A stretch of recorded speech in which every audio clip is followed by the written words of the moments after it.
My Hero Academia, the home of tragic villains, incredible heroes, cringe but lovable fans, and the best action anime of the past year. Welcome to the classroom. My Hero Academia has had ups and downs, but Season 7 might seriously be the absolute best this show has ever been. An incredible blend between new peaks in storytelling from Horikoshi and new peaks in both animation direction and quality from Studio Bones. Combine this with the best dialogue, voice acting, and even world building that the show has ever done.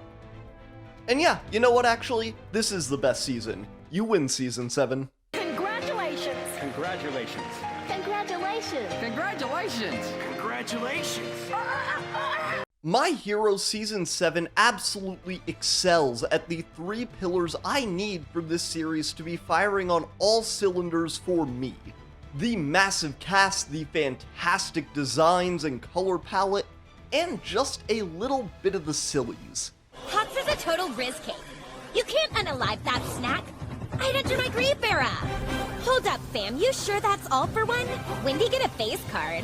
This is the greatest show ever created. And Season 7 absolutely delivers on all of these metrics, honestly more consistently than any other period in the show's entire history. Nothing may ever be as good as watching All Might defeat All for One for the first time, or even Deku and Bakugo's second fight. But episode after episode, Season 7 just delivers. So let's get into it. In My Hero Academia, many of its heroes, villains, and even story arcs have one thing in common. One symbol.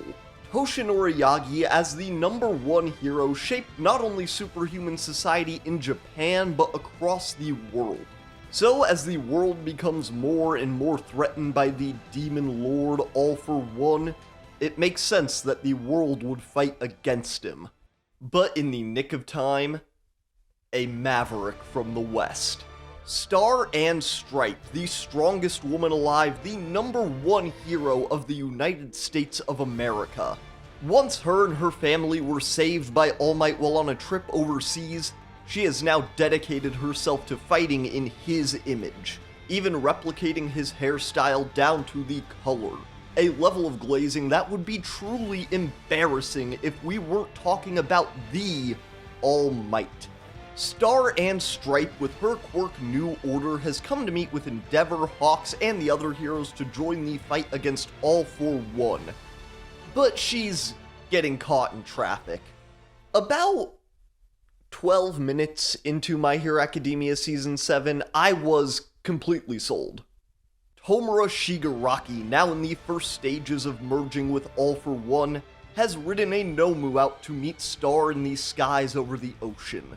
Shigaraki vs. Star and Stripe is one of the most effective arcs in the entire series. It's only 2 episodes, almost a spiritual sequel to Endeavor vs. High End, but introduces and pays off a character incredibly well. Not only is Kathleen Bate, the woman known as Star and Stripe, a fantastic hero who truly embodies the symbol of peace, but New Order is just an awesome quirk. One of Horikoshi's biggest strengths as a manga author has always been his ability to slowly explain these less conventional abilities in a really engaging way. And New Order may be the least conventional quirk we've ever seen. After making contact with a person or object and calling out its name, Star and Stripe is able to impose a rule onto the subject, with a maximum of 2 rules at a time. Star uses this to choke the air out of Shigaraki, throw lasers, and even nearly kills him, if not for his life-saving identity crisis. Star and Stripe vs. Shigaraki is an incredible back and forth of quirk-fueled combat, a great appetizer for the quality and structure of the rest of these fights. While Star may be able to create massive air mecha wielding a laser sword, Shigaraki is just kinda that fucking guy now. Early on in My Hero, one of the biggest things that made me really like Deku was his brains, in the way he would research all of his opponents, mainly Bakugo. God, he's so cool. More and more, this attention to detail has become crucial for every quirked up hero and villain to win their fights, as we see over and over again in this arc. Shigaraki vs. Star and Stripe let Shiggy show off the trait he and Midoriya share. He's always used video game analogies to explain the League of Villains plans, but now he can use the gamer mindset to take on the strongest woman in the world. This is also a great time to mention how fantastic the dub script has gotten over the years. It feels more and more like they want to capture the spirit of the manga, but let the English voice actors express even more emotion through every line. Stop stalling and hand over New Order. I promise I'll use it in ways you never dreamed possible. This fight builds up to a fantastic moment of tension. Star and Stripe punches a pinned Shigaraki with a barrage of missiles, which only has like a chance of hurting him, by the way. Unfortunately, as I said already, Shigaraki is just that guy now. While in his first appearances, Shigaraki was an obnoxious supervillain wannabe, arcs and arcs of being broken down and reborn have turned him into a horrifying demon, which Eric Vale captures incredibly. While Star and Stripe is unfortunately ultimately defeated, her death is a beautiful 2-episode arc on heroism and sacrifice. Plus, she would have actually just bodied everyone if she got to Japan, so she kinda had to be Professor X'd, but she leaves Shigaraki and All For One with a parting gift. New Order tearing apart Shigaraki, All For One's perfect vessel, is incredible. And another moment where the Spectre of All Might gets one over on the Demon Lord. The fight between Star and Shigaraki is not only incredibly animated, voice acted, and paced, but Star's theme is also one of my new favorites. While this may be a loss, Star's death gives our heroes data to use on the enemy's quirks and one extra week of time before Shigaraki is all for done. Overall, a fantastic 2-episode arc. If I were doing my ranking again, this might be in the top 5. God, I love ranking things. Can I do that again yet? And the next plot point is one of the most longly theorized, speculated, and even briefly forgotten about of the show's entire run. So everybody knows you're a straight man and you're living a lie. All the way back since the Forest Training Camp arc, a looming presence has been hanging over UA. After several surprise attacks by the League of Villains on UA, which would have only been possible with inside information, the obvious conclusion of a traitor has been reached. For years, fans speculated on who this could be. Hagakure, literally able to sneak around sight unseen, Kaminari with his ability to affect comms, and even Principal Nezu was suspected at one point due to heteromorph racism. But ultimately, when Horikoshi realized people really weren't gonna let him forget this whole traitor plotline, the other shoe dropped. A sparkly little French shoe. Midoriya, it's true. I am a revolting villain. If I had to boil down my hero to one line, I would go all the way back to Season 1, Episode 1. Young man, you too can become a hero.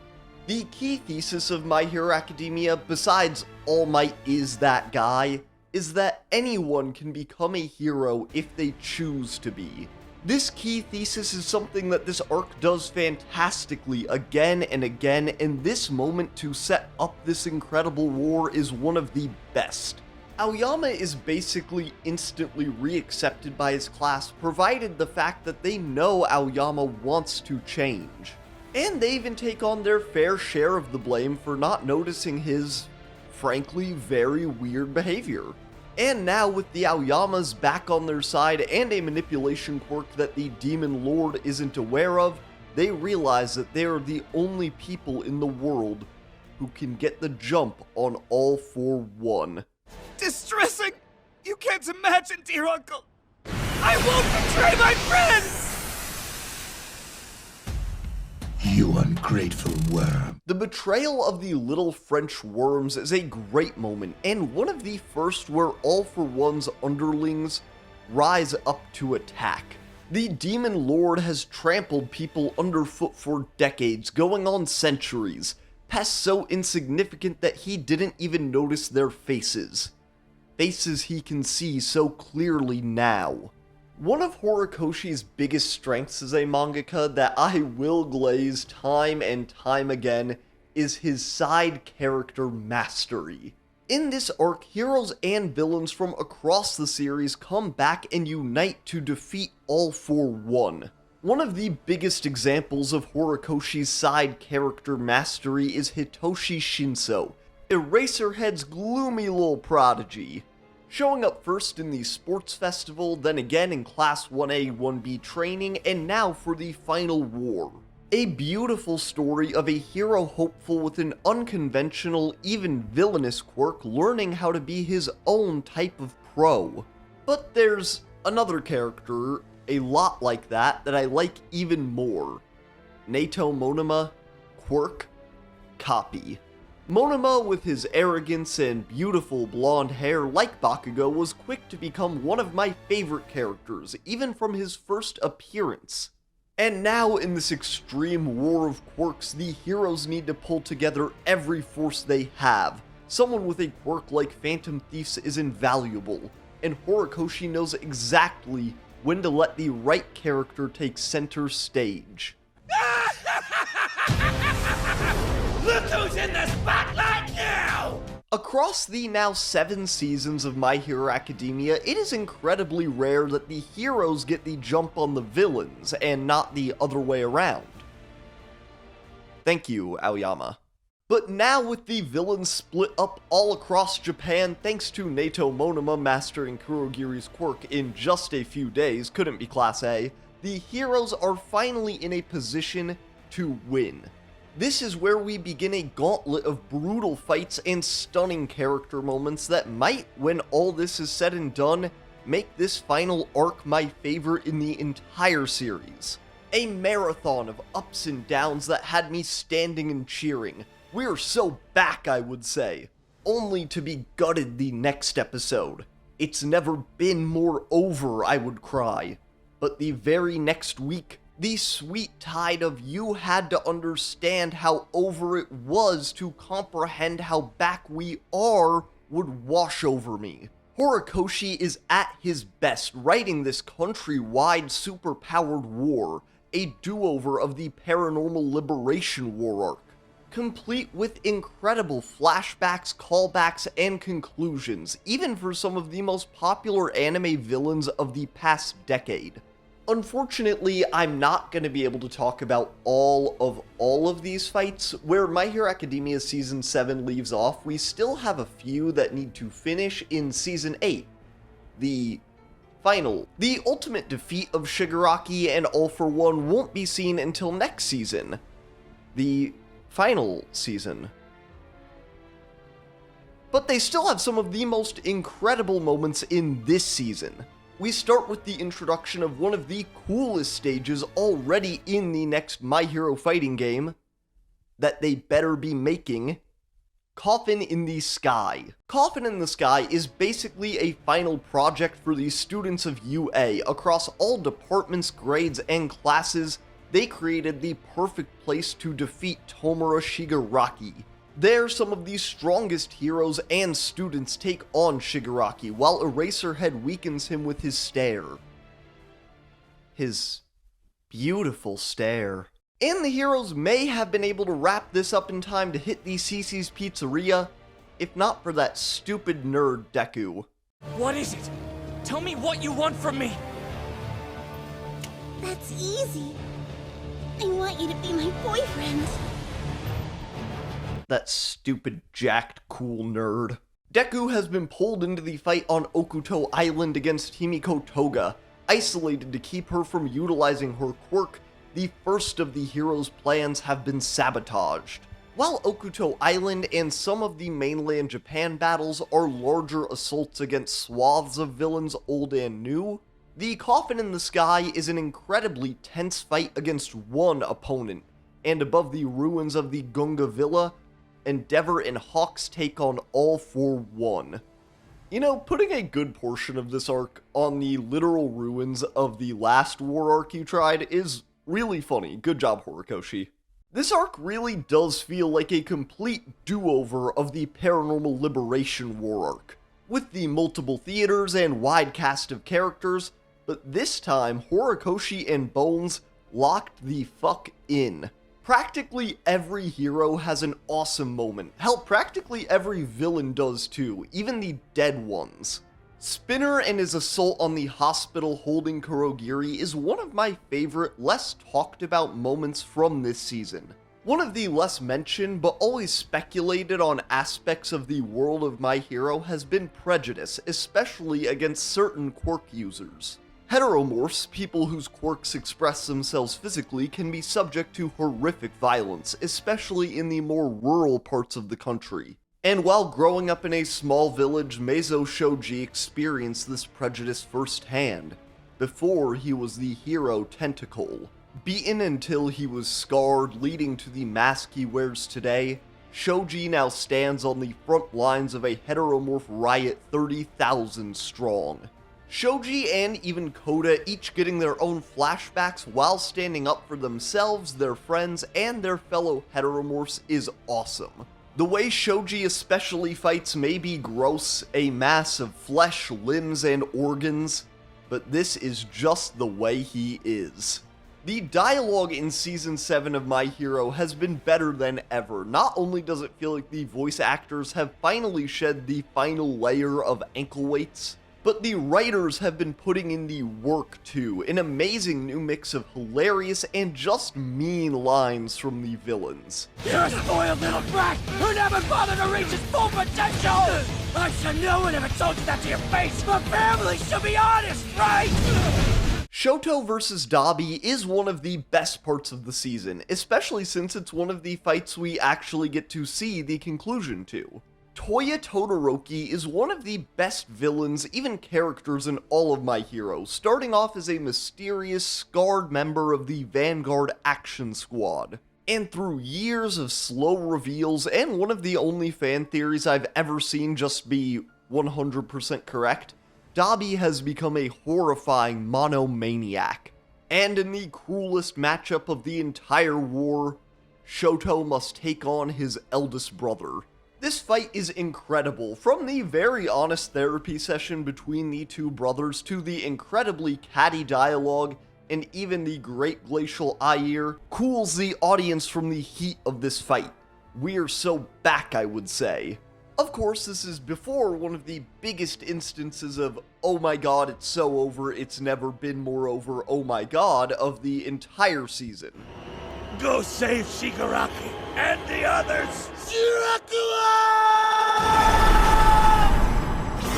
While the heroes may have a few wins, this season to me is defined by the losses. Countless moments were against my better judgment, having watched hundreds if not thousands of hours of this type of action show. I would truly believe that it was over. Kurogiri waking up, All for One's life-saving gamble, and even the sacrifice of one hero, the greatest hero, the most noble, the hero of heroes. Great explosion, murder god! Dynamite, got it! Katsuki Bakugo is my favorite character in all of My Hero. He is my favorite shonen character, and he is one of my favorite things in any category at any one point, and I will defend him to my death. Hey, Yue! Bakugo Katsuki is not a monster! A fantastic deuteragonist who contrasts and complements Deku so well, with a starring role in countless of the show's best moments and simply one of the coolest quirks in the series. And while the Coffin in the Sky was meant to be an arena centered around Deku fighting Shigaraki, Toga taking him for an island vacation is just one part in this horrible chain of events. While the heroes in and out of Coffin in the Sky fight Shigaraki the best they can, it's only a matter of time until they have to start making sacrifice plays.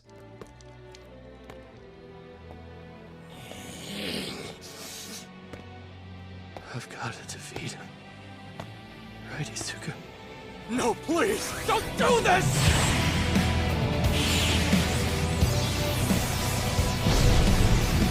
This scene is so perfect that I genuinely feel like kind of stupid trying to put it into my own words. Like, this is like if you tried to remake Starry Night with crayon. I really don't think that My Hero Academia is about seeing Deku become the #1 hero. It's about seeing every character become the best hero they can be, even the villains, even the characters that large parts of the fandom project their own childhood bullies onto. What? Who said that? Bakugo's journey to becoming the hero he can be has been one of the longest and most winding of any character. From early on with bravado and confidence which morphed into a bitter anger at Deku, to learning the real guilt he holds in every day, and then even apologizing to Izuku with his head hung in the rain. Bakugo's brief fight against Shigaraki is pound for pound one of my favorites in the show's history. From the animation to the soundtrack and the raw emotion. So to put it simply, Horikoshi did it again, folks. Let's give it up. I really do kinda wish that this could be the extent of it, realizing how great of a hero Izuku really is, fighting past his own limits, even with some great narration from Present Mike. But Man. You have no idea how much I wanted your autograph. seeing Bakugo in some way finally get to have this talk with All Might, his hero, is the best part of the season. The reveal that Katsuki can finally ask for the autograph he's wanted forever when he's spent so much time now with the All Might goes to show how much he still holds in.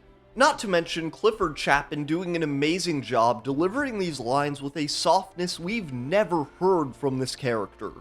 And if Bakugo can finally accept how cool Deku is, so can everyone else.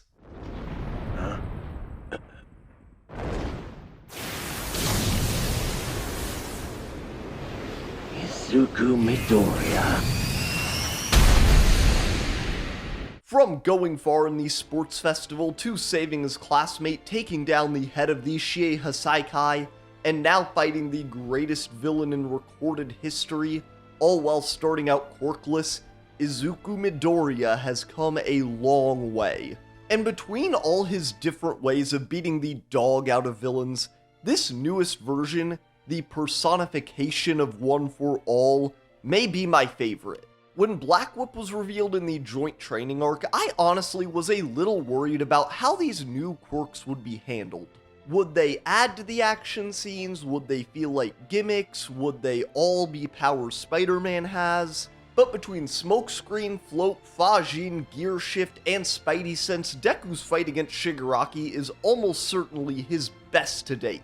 My favorite of all the past users' quirks, at least for how it's used in this fight, is definitely Gear Shift. I love the way that Deku and the second talk about it leading up to its reveal, and how it shows that All for One is slipping.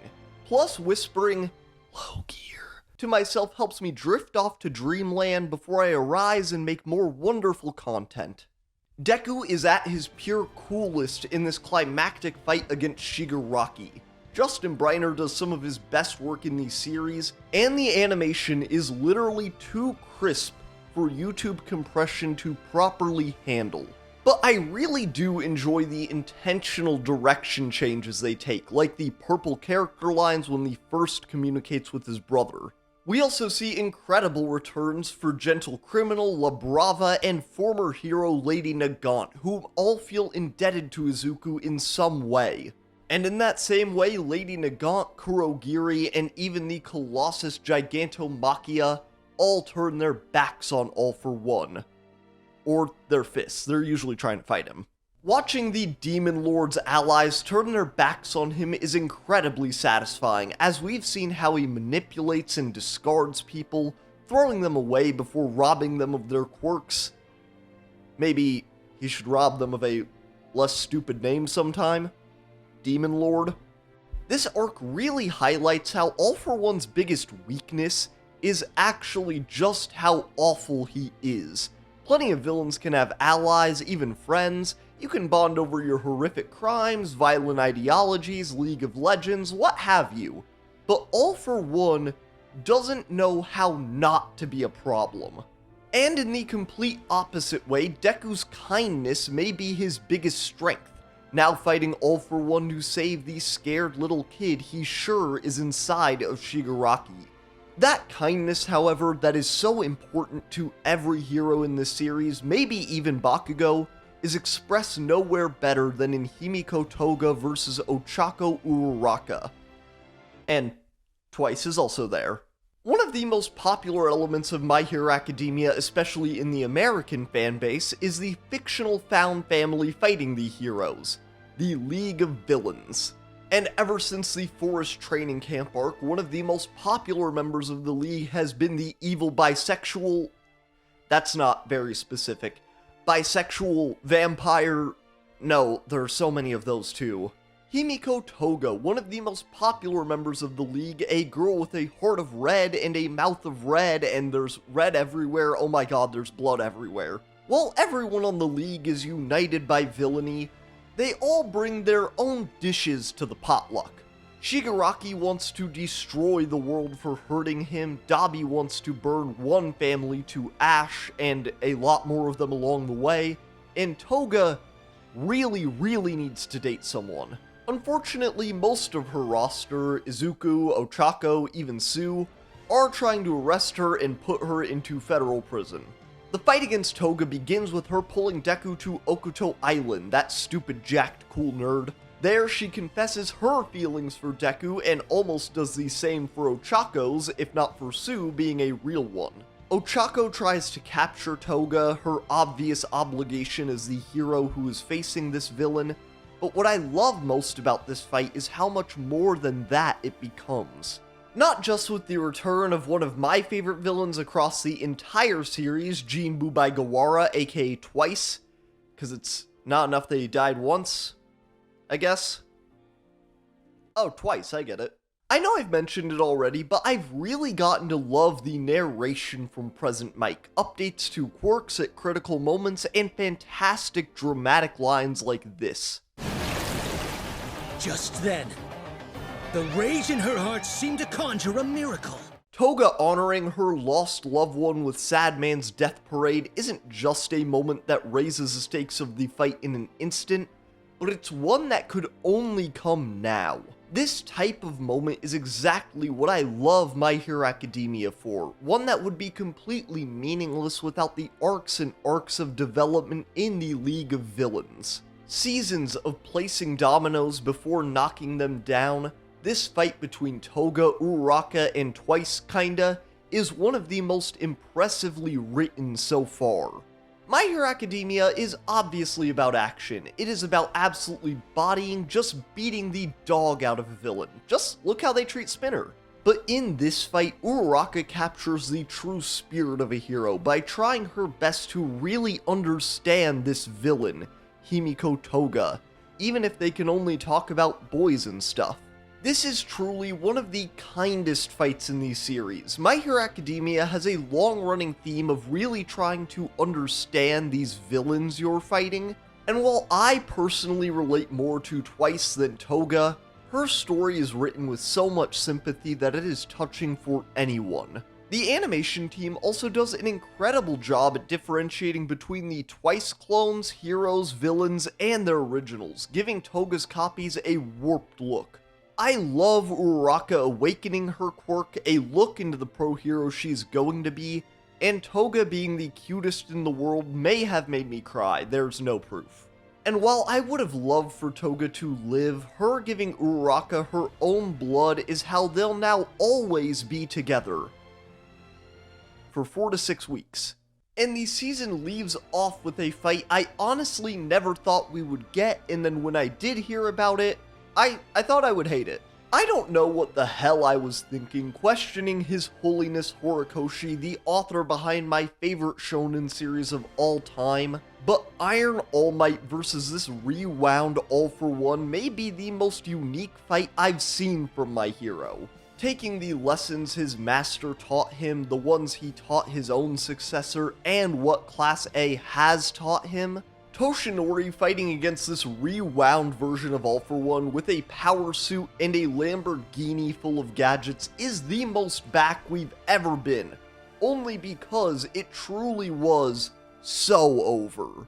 But while his student fights the greatest villain in recorded history, all Toshinori can do is hold off his old foe for a few minutes, even if he is quirkless. This homage to the very first few episodes of the show is incredible, and I absolutely cannot wait to see where this show goes next season.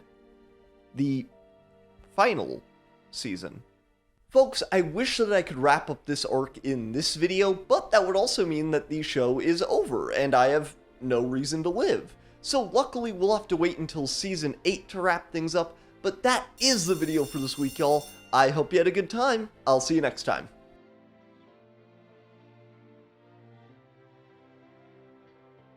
Hey everyone, thank you so much for watching that video. If you made it to this point, a double thank you so much. I think that was the first one of these I didn't have to redo any of those, because when I'm doing them, I write on my laptop over here little notes of oh, this will be the third one that you recorded, so that I can line it up with my phone. But these were all just first and onlys, so you know, pretty good. I'm glad, because I was in a rush. So really quickly, I will just be showing off. I've shown him off before, but this is my little desk buddy Bakugo.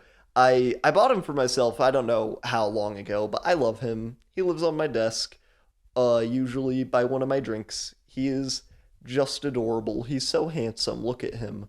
Oh, and then you can put him over like this, and he's like a monkey. It's very fun. Thank you so much for watching that video, folks. I really hope that you liked My Hero Season 7. It's the best season. It is. Just top to bottom, it's the best one. Every season, besides this one, has episodes that I'm or even some little arcs that I'm because I'm pretty sure it's Season 3 has the Hideout Raid arc, obviously, so one of the peaks of the show, but then it has the provisional license thing, I'm pretty sure, where they face Shiketsu High and stuff, and you know, that arc is good. It's not nearly as good as this. But yeah, I love this season so far. I've rewatched so many parts of it so many times for this video and just for my personal enjoyment. But I'll see y'all next time. Goodbye.